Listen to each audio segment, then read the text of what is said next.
이르되 내가 모태에서 알몸으로 나왔사온즉 또한 알몸이 그리로 돌아가올지라.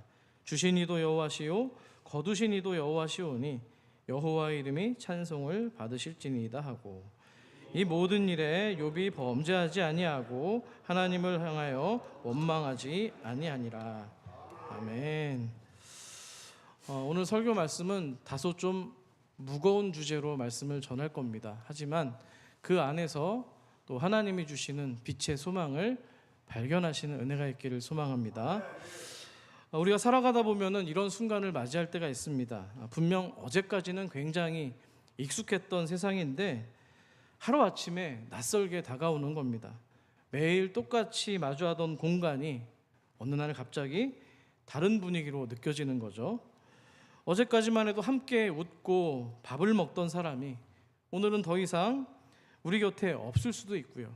또 누군가에게 걸려온 급한 전화 한 통에서 사랑하는 이를 떠나보내는 소식을 전해 듣기도 합니다. 그 순간에 우리는 당연히 계속될 줄 알았던 내 평범한 일상이 한순간에 무너질 수 있음을 깨닫게 됩니다. 인생이 결코 내 뜻대로 되는 것만은 아니구나, 이런 사실을 깊이 마주하게 되는 거죠. 독일의 시인 가운데 마리아 릴케라는 분이 이런 순간들을 깊이 묵상하고 묘사를 했는데요. 그는 자신의 저서 말테의 수기에서 사람들은 죽음을 옆방에 두고 살아갑니다. 하지만 그것이 문득 문을 열고 들어올 때 모든 것이 달라지기 시작합니다라고 기록합니다. 그렇습니다. 익숙하고 안전하다고 여겼던 삶이 한순간에 낯설고 두려운 얼굴로 우리 앞에 나타날 수 있다는 겁니다. 그런데 이런 삶의 충격과 뒤틀림은 단지 이 시인의 언어 속에서만 국한된 것이 아닙니다. 때로는 미술 작품에서도 강렬하게 표출되곤 하는데요. 그림 한 점을 오늘도 좀 보도록 하겠습니다. 자, 이 작품은요, 노르웨이의 대표적인 화가 에드바르 뭉크의 작품입니다. 화가 이름은 몰라도 아마 작품 제목은 한 번쯤 들어보셨을 겁니다. 영어로는 스크림, 비명이라는 뜻이고요. 우리나라 한국어 번역의 제목은 절규라는 작품입니다. 이 스크림이라는 영단어가 원래의 의미처럼 본능적이고 즉각적인 공포와 비명, 놀람의 의미를 가지고 있다면, 한국어 번역 절규는 단순히 소리를 지른다는 의미를 넘어서 내면의 고통과 또 영혼 깊은 외침까지 담아낸 그런 제목이라 할 수 있습니다. 개인적으로는 더 절규라는 그 제목이 이 작품에는 더 적합해 보입니다. 자, 작품을 보시면은 평범한 다리 위에 걷던 한 인물이 갑자기 세상이 붉게 일그러지는 순간을 맞이합니다. 하늘은 보시다시피 피처럼 타올랐고요. 땅은 흔들리고 뭔가 왜곡되어 있습니다. 모든 것이 낯선 모습으로 다가옵니다. 결국 그는 자신의 일그러진 얼굴을 감싸지면서 절규하고 있는 모습입니다. 실제로 이 작품의 배경이 그랬습니다. 어느 날 뭉크가 친구들과 함께 길을 걷다가 붉게 물든 저녁 하늘을 마주하게 되는데요. 그냥 아름다운 거 아닙니까? 그건 다른 생각을 한 것 같아요. 알 수 없는 두려움과 불안이 그를 엄습합니다. 뭉크는 당시의 감정을 이렇게 설명합니다. 나는 다리에 몸을 기대어 서 있었고 무한한 절망의 비명 같은 것이 자연을 꿰뚫고 나에게 올려왔다. 이렇게 고백합니다. 그 순간 세상이 무너져 내리는 공포를 경험합니다. 그 경험을 저렇게 화폭에 담아낸 건데요. 그런 측면에서 이 작품은 단순히 그림 이상의 의미를 갖습니다. 그저 한 화가의 상상력이 도출된 산물 정도가 아니라 살다 보면 누구든지 찾아올 수 있는 그런 삶이 송두리째 흔들리는 감정이 저 작품 안에 반영되어 있기 때문입니다. 그렇습니다. 저와 여러분의 삶도 다르지 않습니다. 평범했던 하루가 언제든지 전혀 낯선 모습으로 비극으로 찾아올 수 있다는 겁니다. 예를 들면 2001년 9월 11일 미국 동부지방의 뉴욕의 아침이 그랬습니다. 그날 아침은 여느 때처럼 평범한 일상입니다. 사람들은 지하철에 몸을 싣습니다. 한 손에는 커피를 사들고 또 한 손에는 신문을 들고 어떤 이는 서류 가방을 들고 종종걸음으로 사무실을 향해 갑니다. 누군가는 오늘 있을 회의를 준비하는 사람도 있고요. 어떤 사람은 거래처와의 점심 약속을 기다리는 사람도 있었습니다. 수많은 사람들의 삶이 어제와 별반 다르지 않게 똑같이 흘러가고 있었습니다. 그런데 몇 분 뒤에 그 모든 것이 무너져 내립니다. 하늘을 가르던 비행기 2대가 세계 무역센터 빌딩에 그대로 돌진했기 때문입니다. 전 세계가 TV 화면을 통해서 그 참사를 지켜봤습니다. 순식간에 거대한 물길이 솟아오르고요. 빌딩은 검은 연기로 뒤덮입니다. 사람들은 건물 밖으로 뛰어나왔고요. 경찰과 소방관은 생명을 건 구조에 나서기 시작합니다. 이때 살아남은 한 생존자가 TV 인터뷰를 통해 이렇게 말합니다. 건물 안으로 뜨거운 그 연기가 밀려 들어오는 순간에 우리는 더 이상 어제의 세계에 살지 않는다는 것을 깨닫게 되었습니다.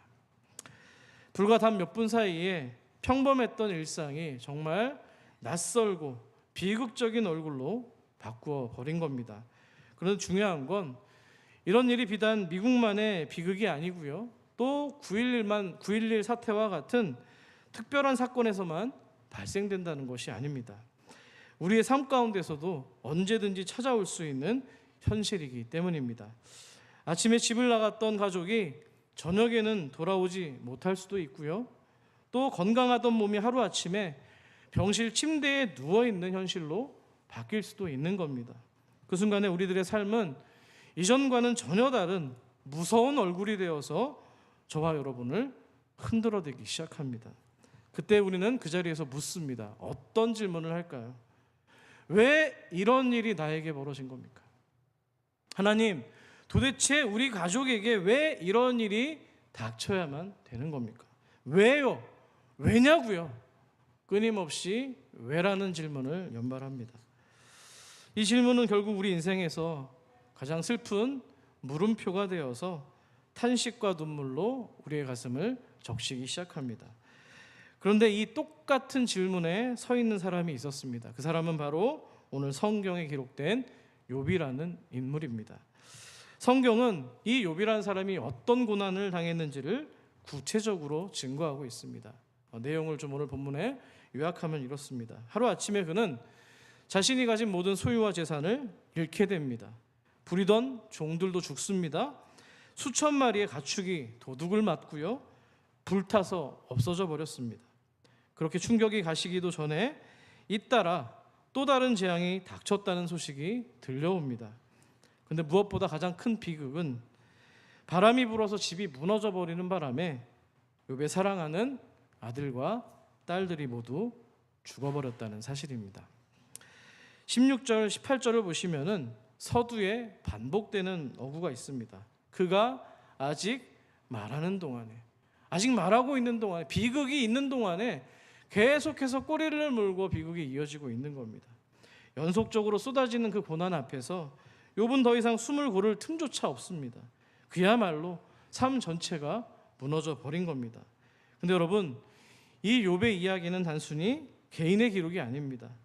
모든 인간 누구라도 맞닥뜨릴 수 있는 운명의 거울이기 때문입니다.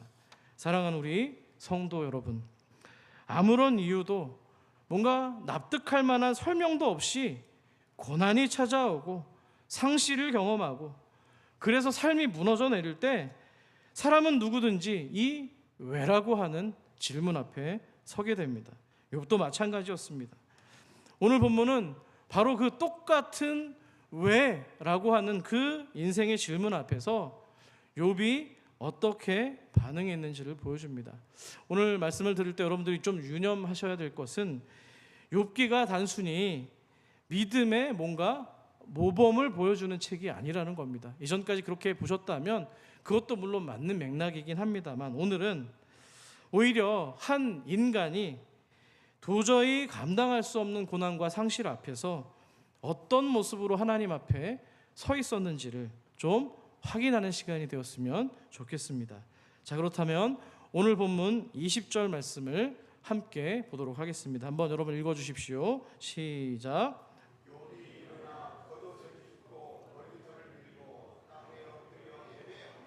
아멘. 한 절의 문장 가운데 동사가 무려 5개가 연속되고 있습니다. 일어나, 찢고, 엎드려, 예배합니다. 자, 먼저 욥이 일어났습니다. 그런 비극 소식을 들었을 때 욥은 주저앉지 않고 일어납니다. 그런데 여러분, 이 일어남은 승리의 일어남이 아닙니다. 무너진 자리에서 몸을 일으켜 세운 거예요. 다시 말해서 지금 그가 몸으로 겪고 있는 고통을 모른 채 하거나 눌러두지 아니하고 온몸으로 직면하기 위해서 그 자리에서 일어났다는 사실입니다. 여기서 무엇을 알 수 있을까요? 믿음은 아픔을 외면하는 데서 오는 것이 아니라 외면하지 않고 직면해서 일어서는 용기에서 시작되는 줄 믿습니다. 여러분, 성경에서 일어난다는 표현 보통 부활 언어라고 제가 여러 번 말씀드렸는데 때로는 종종 고통을 직면하는 행동으로 나타납니다. 예를 들어 사무엘하 12장에 보시면은 다윗이 밧세바를 간음합니다. 범한 그 죄로 인하여서 아기가 태어나는데요, 하나님의 심판으로 병이 들죠. 그때 다윗이 그 소식을 듣고 땅에 엎드려 금식하면서 통곡합니다. 하지만 결국에 아이가 죽게 되자 그는 몸을 일으켜 일어나 하나님께 경배하는 것으로 나와 있습니다. 넘어지고 무너졌지만 하나님 앞에 다시 서려고 하는 결단이 있었다는 거예요. 욥과 마찬가지죠. 그러니까 욥이 일어났다는 얘기는 하나님, 나는 이 고통을 피하지 않겠습니다. 다만 그럼에도 불구하고 하나님 앞에 내 모습 있는 그대로 나아갑니다라는 신앙 고백이라는 겁니다. 여러분, 욥의 일어남은 그러니까 회복됨의 일어남이라기보다는 무너진 현실을 어떻게 해서라도 붙들고서 하나님께로 가려고 하는 몸부림이었다는 사실입니다. 이것을 믿으십니까? 사랑하는 우리 성도 여러분, 믿음은 언제나 뭔가 강한 확신에서 시작되는 게 아닙니다. 오히려 욥처럼 부서지고 흔들리고 멘탈이 나가는 상황 가운데에서도 그럼에도 불구하고 내가 하나님께 나아가겠습니다라고 몸을 일으키는 바로 그 작은 결단에서 시작되는 줄 믿습니다. 무너져도 일어서려는 그 몸집이 바로 신앙의 첫걸음임을 여러분 꼭 기억하시길 바랍니다. 자, 두 번째, 욥은 어떤 행동을 했나요? 겉옷을 찢습니다. 고대 근동 사회 가운데에서 겉옷을 찢는다는 것은 단순한 어떤 충격이나 분노의 표현이 아닙니다. 삶 전체가 찢겨져 나간 거예요. 비통함을 드러내는 행위입니다. 구약성경 창세기 37장을 보시면 야곱이 사랑하는 아들 요셉이 죽었다는 소식을 듣습니다. 34절에 이렇게 얘기를 합니다. 여러분 한번 읽어주시겠습니까? 시작.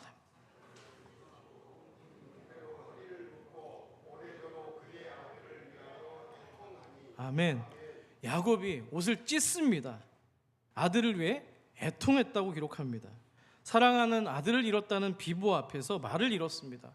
말을 못하는 거예요. 대신 뭐예요? 옷을 찢음으로써 심장이 찢어져 나간 자신의 마음을 표현한 겁니다. 욥이 옷을 찢은 것도 마찬가지입니다. 내 삶이 지금 정상이 아닙니다. 온전하지 않습니다. 내 가슴이 지금 찢어진 겁니다라고 침묵의 외침으로 찢은 겁니다. 세 번째, 욥이 머리털을 밉니다. 머리털은 당시에 힘과 명예, 생명의 상징입니다. 삼손을 기억하시잖아요. 그런데 머리털을 깎았다는 얘기는 자신의 힘과 명예가 이제 다 무너졌다는 것을 보여줍니다. 구약의 예레미야 선지자, 눈물의 선지자죠. 이스라엘 향해서 이렇게 이야기를 합니다. 7장 29절입니다. 너의 머리털을 베고 버리고 벗은 산 위에서 뭐하라고요? 통곡할지어다. 아멘. 이 말씀은 우상 숭배와 불순종 때문에 하나님의 진노를 피할 수 없게 된 이스라엘에게 준 하나님의 경고 메시지였습니다. 머리털을 벤다는 건 결국에 하나님의 심판 앞에서 가릴 수 없는 인간의 수치와 슬픔을 보여주는 겁니다. 욥도 마찬가지입니다. 자신의 영광과 힘이 모두 다 꺾였으며 철저히 무력한 연약한 모습이 하나님 앞에 드러났음을 보여주는 겁니다. 네 번째, 욥은 무슨 행동을 취합니까? 땅에 엎드립니다. 땅이 뭐예요? 가장 낮은 자리입니다. 흙으로 지음받은, 또 그래서 결국 흙으로 돌아갈 수밖에 없는 그 인간의 자리로 몸을 낮추기 시작합니다. 그 욥의 엎드림 가운데에는 물론 자신의 무너짐과 동시에 하나님 앞에 드리는 하나님, 저는 항복합니다. 내 인생을 주님께 항복합니다라는 그 의미가 담겨 있는 겁니다. 마지막으로 욥은 예배합니다. 우리가 놀라운 지점이 바로 이 지점이죠. 무너진 자리에서 울었습니다. 찢었습니다. 머리를 깎았습니다. 엎드렸습니다. 근데 마지막에 예배합니다. 근데 여러분, 여기서의 예배는 뭔가 찬양의 노래를 부르면서 기쁨으로 하나님께 영광을 드린 그런 화려한 예배가 아니라는 겁니다. 울음과 침묵과 무너진 몸을 그냥 있는 그대로 하나님 앞에 가져가는 것, 그게 바로 예배의 출발점인 줄 믿습니다. 오늘 이 예배를 드리러 오신 성도님들 분의 가운데 마음이 무너져 보신 그런 분들이 계십니까? 연속되는 고난 앞에서 아무 힘도 없이 그냥 엎어져 계신 그런 분들이 계십니까? 그럼 잘하셨습니다. 이 자리에 나와서 엎드리는 것만으로 하나님이 그 삶의 예배를 받으시기 때문입니다. 아멘이시죠? 여러분, 우리는 이런 욥의 행동에 대해서 어쩌면 낯설게 여길지 모르겠습니다. 하지만 오늘 우리의 삶 가운데 똑같이 이런 순간이 찾아올 수 있다는 거예요. 말로 다 담을 수 없이 그냥 눈물만 그냥 왈칵 쏟아지는 그런 순간, 기도하려고 하는데 목소리가 막혀서 메어서 아무 말도 나오지 않는 그런 고난 가운데 그저 땅에 엎드려서 하나님 앞에 나 죽었습니다라고 있는 모습 그대로 드러낼 수밖에 없는 그런 순간이 우리에게도 찾아온다는 겁니다. 여러분, 욥이 그런 상황 가운데 오늘 겉옷을 찢고 머리를 밀었다는 겁니다. 자, 여기서 우리가 어떤 교훈을 얻을 수 있습니까? 신앙이라는 게요, 뭔가 언제나 잘 다듬어진 믿음의 고백에서 시작된다는 게 아니에요. 때로는 신앙 고백도 할 수 없을 정도의 상황 가운데에서 무너짐을, 여러분들의 그 완전히 다 넘어짐에 대해서 하나님 앞에 그대로 드러내는 것, 거기서부터 우리의 신앙이 시작될 수 있다는 겁니다. 이것을 믿으십니까? 이게 바로 욥기의 시작입니다. 왜라는 질문이 여전히 나에게 해소가 되지 않고 소화가 되지 않았는데도, 그럼에도 불구하고 그 상실의 고통과 또 모든 것을 잃어버린 그 고통 속에서 몸부림치면서 하나님을 어쨌든 바라보는 것, 거기서부터 욥기가 시작되고 있는 겁니다. 자, 그렇다면 여러분, 오늘 우리는 이 이야기를 어떻게 살아내야 될까요? 자, 앞서 우리가 살펴봤던 그 내용들을 가지고서 우리가 적용해야 되는 세 가지 어떤 실천에 대해서 한번 생각해 보겠습니다. 첫 번째, 우리에게 우는 자리가 주어졌다면 여러분 우시기 바랍니다. 우셔야 돼요. 욥은 소식을 듣자마자 옷을 찢고 땅에 엎드립니다. 무너진 자신을 숨기지 않았습니다. 이게 믿음 없는 행동이 아니고요, 인간의 정직함입니다. 신앙은 눈물을 억지로 삼키는 게 아니라 눈물 속에서도 하나님 앞에 나아가는 것이기 때문입니다. 우리 예수님께서도 사랑하는 나사로가 죽었을 때 그 무덤 앞에서 우셨습니다. 부활 권세를 가지신 분 아닙니까? 인생의 결국에는 믿는 자에게 기쁨으로 끝나는 걸 알고 계셨던 분이세요. 그럼에도 불구하고 눈물을 흘리셨다는 거예요. 왜 우셨어요? 이게 주님의 연약해서가 아니고요, 사랑하셨기 때문입니다. 아멘이십니까? 여러분, 복음서의 요한복음 11장에 보시면 짤막하게 한 줄 기록되어 있어요. 예수께서 눈물을 흘리시더라.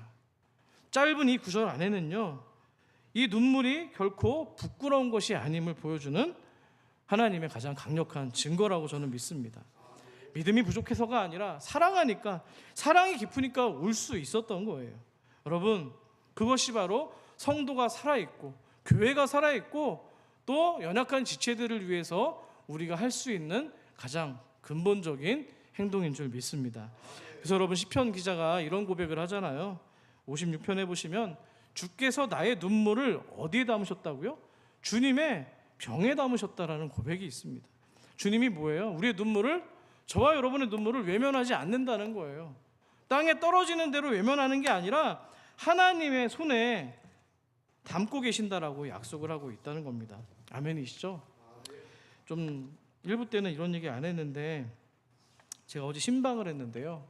어느 가정에 신방이 있어서 목사님과 교구장하고 다녀왔습니다. 근데 이분이 기도 제목을 저에게 적어주셨는데 제가 되게 마음이 뭉클했습니다. 이런 겁니다. 세상을 살면서 하나님을 잊게 될 때 믿음이 바람 앞에 있는 촛불처럼 연약하다고 느껴질 때 하나님만이 그 빛을 감싸는 손이라는 것을 기억해 주시길, 하나님이 우리의 전부를 붙드신다는 사실을 잊지 않게 해주시길 기도합니다. 성도가 쓴 글입니다. 이게 기도 제목입니다. 여러분의 기도 제목은 어떻습니까? 여러분, 믿음은 울음을 멈추게 하는 게 아니라 울어야 될 그 자리에서 하나님을 바라보게 되는 힘인 줄 믿습니다. 여러분, 하나님은요, 상한 마음과 통회하는 영을 멸시하지 않는 우리의 아버지가 되시기 때문입니다. 이 사실을 믿으십니까? 여러분, 욥처럼, 예수님처럼, 또 에레미야처럼 울어야 될 자리에서 울 수 있는 은혜가 있기를 소망합니다. 그것이 믿음이 없음의 흔적이 아니라 오히려 하나님 앞에서 시작되는 믿음의 첫걸음이기 때문입니다. 자, 두 번째 액션, 질문을 멈추지 말아야 된다는 겁니다. 많은 분들이 공감할 것 같아요. 욥이요, 자신의 상황 앞에서 운명이려니 하고 체념하지 않았습니다. 하나님께 치열하게 질문합니다. 왜요? 왜요? 언제까지요? 도대체 알려주셔야 되지 않겠습니까? 이번 한 주간 여러분, 공교롭게도 많은 분들이 제가 이렇게 돌아가셨다는, 누가 사랑하는 분들이 돌아가셨다는 얘기 소식을 좀 많이 들었고요. 또 어제도 어떤 분이 또 저에게 전화가 와서 왜 내 인생은 고난이 끊이질 않습니까? 그분 얘기였어요. 오늘 본문에 나왔잖아요. 그가 아직 말하는 동안에 이런 고난이 찾아오고, 그가 아직 말하는 동안에 아직 끝나지도 않았는데, 이 아픔이 끝나지도 않았는데 또 다른 통증이 막 찾아오고, 왜 그러는 거예요? 제가 뭐라고 얘기를 해요? 모르겠습니다. 자, 그래서 오늘 욥기 3장 20절을 보면은요, 욥이 이런 고백을 합니다. 3장 20절 여러분 세 번역으로 한번 읽어주십시오. 시작.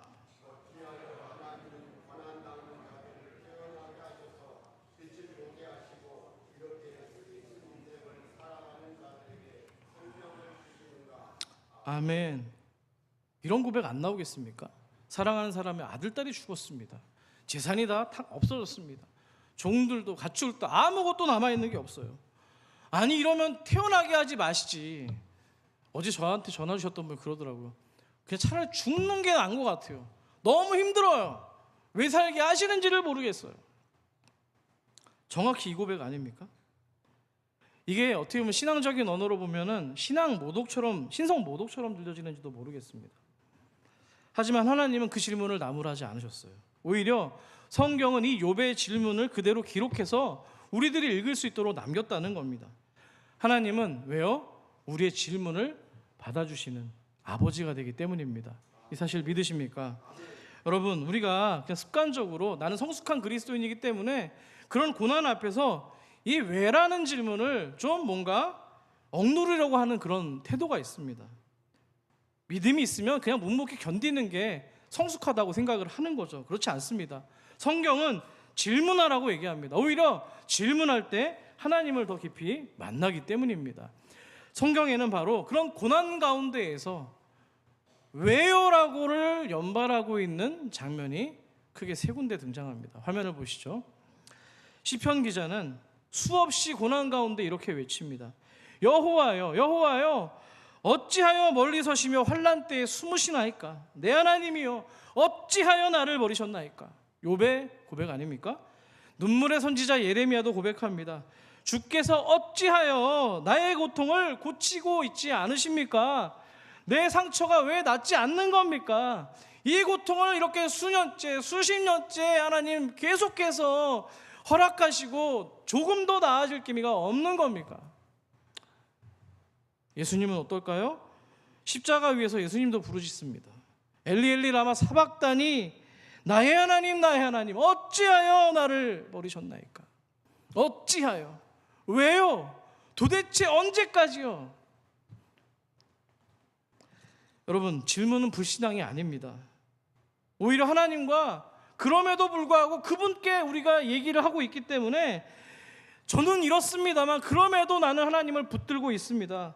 당신을 붙잡고 있습니다. 이렇게 얘기하는 거라고 믿습니다. 여러분, 진짜 불신앙은 오히려 묻지 않는 거예요. 아이를 키워보신 분들은 다 아시죠? 아이들은 사랑하는 부모한테 끊임없이 묻습니다. 아빠 이게 뭐야? 이건 왜 그러는 거야? 아빠 저 사람은 왜 저러는 거지? 왜?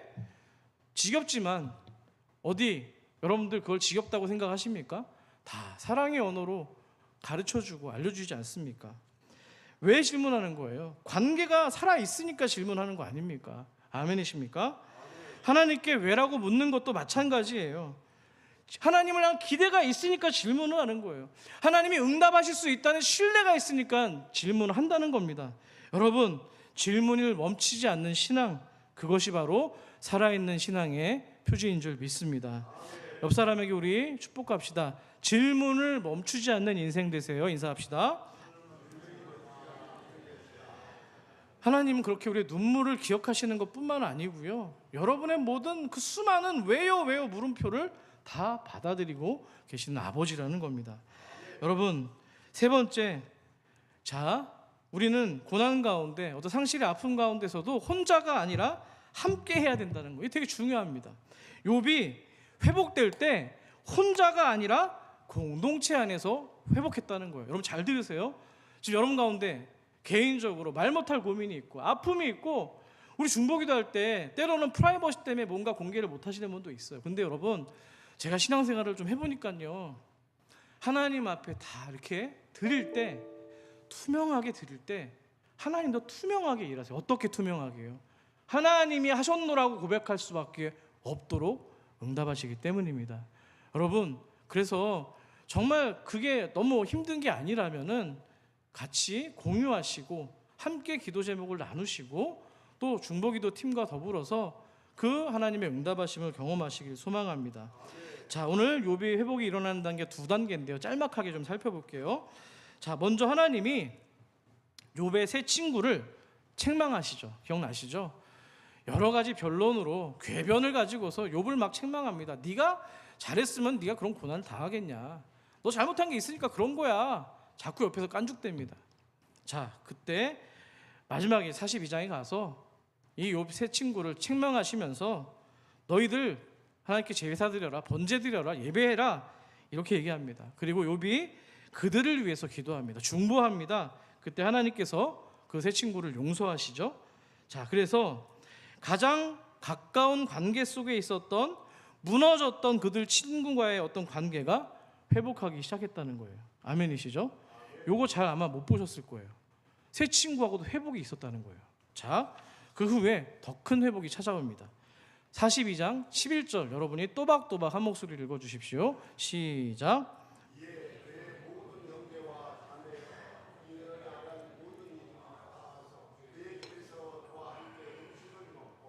여호와께서 모든 재앙에 관하여 그를 위하여 슬퍼하고 위로하고 각각 캐시타 하나씩과 금고리 하나씩을 주었더라. 아멘. 자, 그가 고난에 처했을 때 거들떠보지도 않고 쫄딱 망했구나, 인연을 끊거나 손절했던 사람들이 분명히 있을 겁니다. 가족도 이웃도 친척도 분명히 있었을 거예요. 자, 그들과 오늘 뭐 했다고 돼서 그리고 함께 음식을 먹었다고 합니다.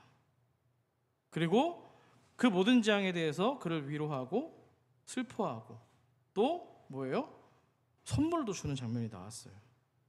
자, 욥의 회복이 여러분, 나중에 그 잃어버렸던 재산들 다시 이만큼 회복시키고 갑부로 만들어준 거, 그게 회복이 아닙니다. 관계가 회복된 거예요. 고립된 자리, 나 홀로였던 기왓장으로 벅벅 긁고 있던 그냥 외로웠던 그 인생 가운데 고립된 그 인생이 공동체의 품으로 다시 들어올 수 있게 되었다는 겁니다. 아멘이시죠? 성경은 여러 곳에서 이런 원리를 보여줍니다. 야곱이 형 에서를 만났습니다. 화해할 때 두 사람이 만나가지고, 아, 형 내가 그때 그래서 이래서 이랬고 그때 이런 이유로 도망갔었고 이러해서 내가 잘못했어 라는 얘기가 있던가요? 뭘로 끝났어요? 그냥 안아주는 걸로 끝났어요. 말보다 그냥 심장과 심장이 부딪힐 때가 더 공감할 수 있는 겁니다. 여러분, 신약에서도 구약에 또 이런 게 있죠. 룻기에서 보시면은 나오미 있잖아요. 남편을 잃었습니다. 아들 둘을 다 잃었습니다. 생과부입니다. 아들도 잃었습니다. 남편도 없는데 아들까지 잃었으면요, 그냥 살 의미가 없는 거예요. 근데 곁에 누가 있었어요? 누가 있었어요? 룻이 있었습니다. 며느리 룻이 있어서 뭐예요? 어머니 하나님이 나의 하나님이 되고 나의 하나님이 어머니 하나님이 나의 하나님이 되실 겁니다라고 고백하고 그와 동행합니다. 그 결국에 그 룻의 나오미와의 동행이 이후에 다윗 왕조로 이어지고 그 가문에서 예수 그리스도가 태어나는 그 놀라운 축복을 얻게 되었다는 사실입니다. 여러분, 신약의 초대교회도 마찬가지죠. 성도들이 서로의 집을 오픈하고 음식을 나누고 재산을 함께 쓰는 공동체로 세워져 갔다는 겁니다. 여러분, 고난을 당한 자가 있습니까? 상실의 아픔을 당한 또 우리 지체들이 있습니까? 그들에게 필요한 거는요, 설명이 아니라 곁에 있어주는 용기인 줄 믿습니다. 욥의 회복도 바로 그 자리에서 시작되었다는 거예요. 가족과 이웃이 그 집에 와서 함께 밥을 먹고 위로하고 손에 쥘 수 있는 작은 선물을 나누어 주고 그 작아 보이는 행위들이 한 인생의 한 가정을 일으키는 원동력이 되었다는 겁니다. 우리 교회도 마찬가지입니다. 혼자 버틸 수 없는 고통이 있습니다. 하지만 함께라면 견뎌낼 수 있는 겁니다. 갈라디아서 6장 2절은 말합니다. 너희는 서로의 짐을 지라. 그래서 뭐하라고요? 그리스도의 법을 성취하라. 말씀이 실제가 되게 하라고 약속하셨다는 사실입니다. 여러분, 교회 오실 때 그냥 설교가 어땠네, 좋았네, 은혜가 됐네, 그것만 듣고 흩어지는 자리가 아니고요. 오늘 여러분들 마음에 누군가 생각나게 하시는 분이 있다면 그분을 찾아가서 말 한마디, 포옹 한마디, 또 여러분이 하실 수 있는 언어로서 또 섬김으로써 다가서 주시기를 부탁드리겠습니다. 여러분, 욥의 마지막이 결국에는 함께 붙들어준 사람들로 인해서 인생이 이제 새롭게 시작된다라는 얘기로 마감하고 있습니다. 우리들도 바로 우리 교회도 이런 공동체가 되기를 간절히 소망합니다. 자, 그리고 이제 두 가지 얘기만 제가 살펴보고 마칠 텐데요. 우리는 여기서 또 다른 질문 앞에 서게 됩니다. 다시 이제 42장에서 1장으로 오시면 그가 이런 감당한 현실과 또 어떤 상실의 아픔 가운데에서 흘러나왔던 고백이 하나가 있습니다. 우리 21절 말씀 또박또박 한 목소리로 같이 읽어볼까요? 시작. 이르되 내가 모태에서 알몸으로 나왔은즉 또한 알몸이 그리로 돌아가올지라. 주신 이도 여호와시요 거두신 이도 여호와시오니 여호와의 이름이 찬송을 받으실지니이다 하고. 우리는 20절에서 21절로 너무 빨리 넘어가는 경향이 있어요. 20절까지 우리 소화 안 돼요. 21절, 이 고백 결코 가볍지 않은 고백입니다. 근데 저는 너무 이 고백이 욥이 너무 원망스럽고 욥이 너무 잔인해요. 저만 그렇게 생각합니까? 고통이잖아요. 상실이잖아요. 가족이 죽었잖아요. 어떻게 이런 고백을 하냐고요. 너무 잔인한 것 같아요. 위로가 아니라 상처로 다가왔어요, 저한테는. 근데 여러분, 곰곰이 생각해 보세요. 20절에서 21절의 그 한 절의 행간에는 사실 욥이 곧장 이 말을 내뱉은 게 아니잖아요. 앞서 살펴봤잖아요. 옷을 찢고 머리털을 밀고 땅에 엎드려 울었습니다. 곧바로 찬송이 나온 게 아니라 눈물이 있었고 아픈 옷을 찢는 통증이 있었고 질문과 무너짐이 먼저 존재했다는 사실입니다. 성경은 이 과정을 숨기지 않았습니다. 앞서 말씀 기억하십니까? 시편 기자가 어찌하여 나를 버리셨나이까? 예레미야가 탄식하면서 어찌하여 이 나의 고통을 고쳐주시지 않으십니까? 예수님은 어떻습니까? 겟세마네에서 이 잔을 내게서 옮겨주십시오. 어찌하여 나를 버리셨나이까? 라고 부르셨기 때문입니다. 여러분, 그렇기 때문에 주신 이도 여호와시요 거두신 이도 여호와시오니 여호와의 이름이 찬송을 받을지니라. 이 고백은요, 고난 가운데 있는 사람이 당장 따라가야 되는 신앙의 어떤 공식이 아니라는 거예요. 눈물과 질문, 또 공동체와 함께하는 그 품 안에서 비로소 시간이 지나고 나중에 언젠가 우리 안에서 조금씩 빚어지게 될 은혜의 언어이기 때문입니다. 여러분, 그렇기 때문에 고난 가운데 우리가 해야 될 일은 억지로 그 욥의 고백을 흉내내는 일이 아니고요, 다만 먼저 울어주세요. 다만 먼저 질문하세요. 서로 붙들어주세요. 하나님 앞에 일어나세요. 그러면 그 자리에서 하나님께서는 결국에 우리를 버리지 아니하시고 언젠가 우리의 눈물을 위로와 찬송으로 바꾸실 줄 믿습니다. 자, 본문은 마지막으로 이렇게 덧붙입니다. 22절을 마지막으로 읽습니다. 시작. 이 모든 일에 욥이 범죄하지 아니하고 하나님을 향하여 원망하지 아니하리라. 아멘. 이 말이요, 욥이 강철 같은 신앙, 흔들리지 않는 어떤 믿음, 고난 가운데서도 그런 신앙을 가졌다는 얘기가 아니에요.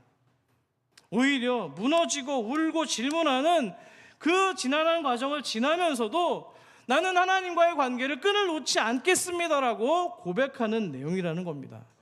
여러분, 욥은 하나님을 향한 질문을 멈추지 않았어요. 하지만 피하지도 않았어요. 여전히 그 앞에 서 있었다는 겁니다. 여러분, 신앙은 완벽하게 무너지지 않는 것이 아니라 설령 무너졌다 할지라도, 철저하게 무너졌다 할지라도 하나님을 향한 방향을 잃지 않는 것, 그것이 우리들의 신앙인 줄 믿습니다.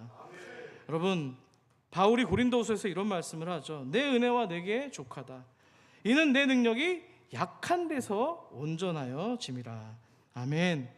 믿음은 강해 보이는 순간에 증명되는 것이 아닙니다. 약함 가운데서도, 여러분의 연약함 가운데서도 하나님을 붙드는 곳에서 시작되기 때문입니다.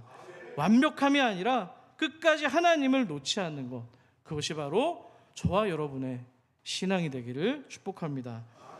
이제 말씀을 맺겠습니다. 지난주 저는 사랑하는 처남이 세상을 떠났습니다. 우리 장로님들을 비롯해서 또 우리 중직자분들께서 많이 오셔서 조문을 해주셨는데요, 하나님께서 부르셨습니다. 교통사고를 당했습니다. 오늘 욥의 상황과 같죠? 왜요? 아니 왜요? 아니 왜 우리 가족을요? 아니 왜 내 동생을요? 아니 왜 우리 사랑하는 아들을요? 장모님께 제가 그 전화를 들 수가 없어서 집에 찾아가서 우방청심원을 드리고 소천했음을 하나님 불러주셨다고 말씀을 전했습니다. 아버님에게도 가는 통화에서 아내를 통해 소식을 전하게 됐고요, 장례 절차를 지나면서 계속해서 제가 머무는 공간마다 만나는 사람마다 또 조문하시는 어떤 행렬 가운데서 계속해서 들려오는 이야기가 있습니다. 어찌하여, 아니 이게 무슨 일이에요? 어찌하여, 이게 무슨 날벼락입니까? 아니 그 젊은 애가, 딸이 지금 5살인데 아니 어찌 그 젊은 아들을, 나를 데려가시지 왜 아들을 데려가셨냐라고. 왜요? 왜? 어찌하여? 그 질문에 제가 답을 얻을 수 있었을까요? 아닙니다. 얻지 못했습니다. 그 자리에 온 동기 동생 목사가 이런 얘기를 하더군요. 형, 저도 얼마 전에 누님을 떠나보냈는데요, 그거 평생 안 지쳐지는 거예요.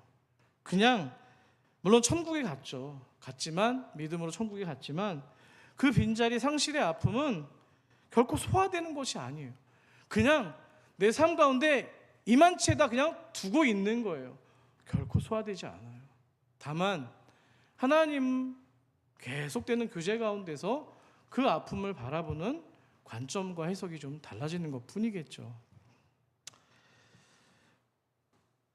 입관 예배를 준비하면서 입관을 하는 순간에 장인어른과 제가 우리 처남의 시신을 마지막에 이렇게 깨끗이 수의를 입히는 장면까지 보고 있었습니다. 그때 장인 어른의 모습을 잊을 수가 없습니다. 현실을 받아들이지 못하는 그 눈빛과 억장이 무너져 내버린 그 어깨. 근데 그 모습을 보는데요, 우리 하나님 정말 좀 얄궂으신 것 같아요. 좀 원망했어요. 하나님 왜요? 예수님이 보이는 거예요. 하나님이 보이는 거예요. 아버지가 보이는 거예요. 아들을 십자가로 보내셔야만 됐던 그 하나님 아버지의 마음이 보이는 거예요.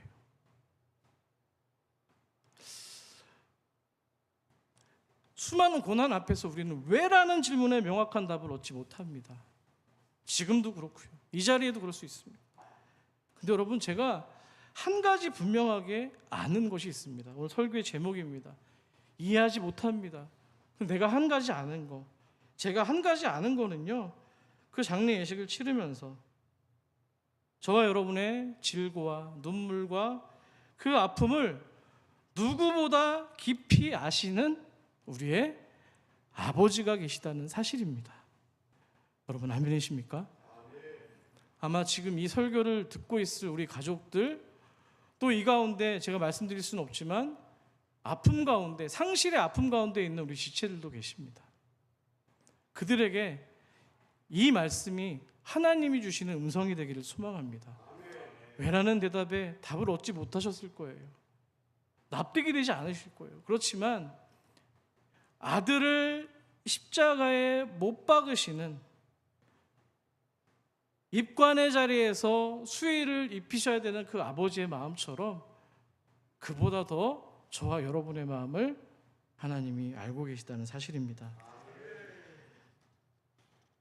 하나님은 우리의 상실과 슬픔을 모른 채 하지 않으십니다. 오늘 욥이 이런 고백을 했습니다. 주신 이도 여호와시요 거두신 이도 여호와시니. 이렇게 말하기 어렵습니다.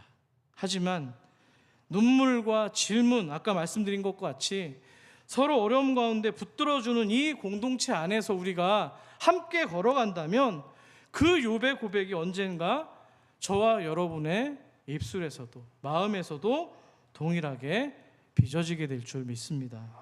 여러분, 오늘 우리가 할 수 있는 것은 억지스러운 고백이 아닙니다. 그저 울고 질문하고 서로 붙들면서 한 걸음 한 걸음 하나님 앞으로 나아가는 겁니다. 그 길 끝에서 십자가와 부활로 우리와 함께 하시는 하나님 아버지의 진정한 위로를 만나게 되실 겁니다. 간절히 바라기는 여러분, 우리의 믿음이 완벽하지 않아도 괜찮습니다. 하나님이 우리를 붙들어 주시기 때문입니다. 여러분, 돌아가실 때 여러분의 삶을 다시 한번 하나님께 맡기시고 남은 길을 서로 좀 붙들고 걸어갈 수 있는 저와 여러분 주님의 교회 산서울 되시기를 간절히 축복합니다. 오늘 말씀 생각하시면서 함께 찬양하기 원하는데요, 2부 때는 좀 제가 찬송가를 부르고 싶었습니다. 자, 어려운 일 당할 때 우리가 어떤 고백으로 찬양해야 되는지 오늘 543장이 알려주고 있는데요, 함께 고백을 담아 찬양하겠습니다.